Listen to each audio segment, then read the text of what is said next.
Оле! Малко ще подрусам камерата. Ох, тук е пълна тъмница. Чакай малко.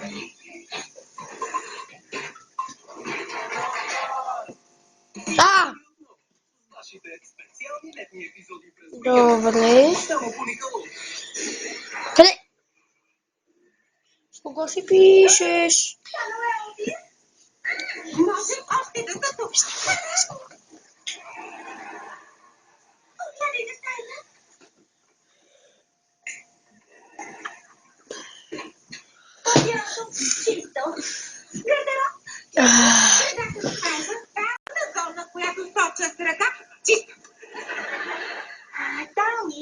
Държиш банана наопаки.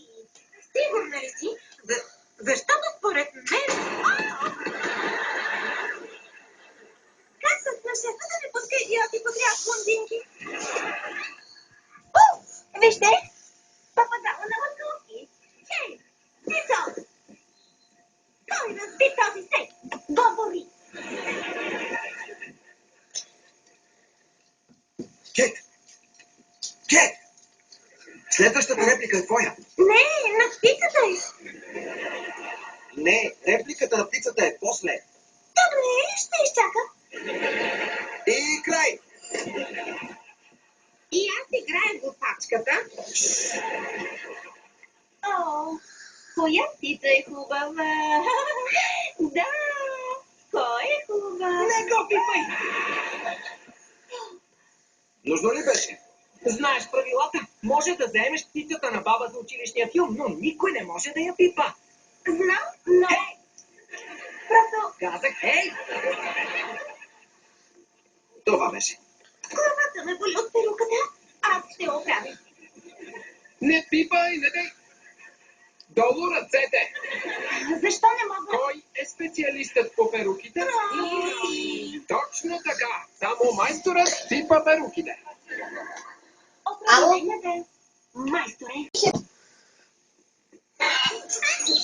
10 лева една нощувка и се намира до МОЛ Велико Търново. Ела на пръстани. О, не! Да, нали за това говорихме?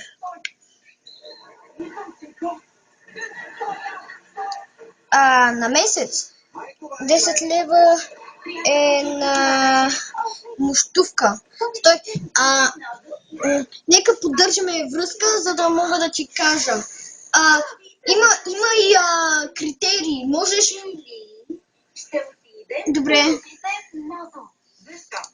Защо ли? Не сте ли се чудили за твоята си блондинка? Не.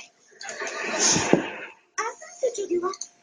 Също и как стоят нещата с лимонадата и оказването на първа помощ. Ами, ако жаден човек се нарани, оказваш му първа помощ и после му даваш лимонада, или лимонадата и после втора помощ. Лимонада. Какви критерии? Освен, че какъв Вайбър остава ли, защото ще се навърти голяма сметка. Never go. And I don't know where we were now. Може като се върши да... The moment you did. Мак Бенет, Добре, чао. Елизабет Дилис, Еван Джонсън, Даниела Моне, Бомбоните ми. Какви бомбони? Не, с които си разделихме. О.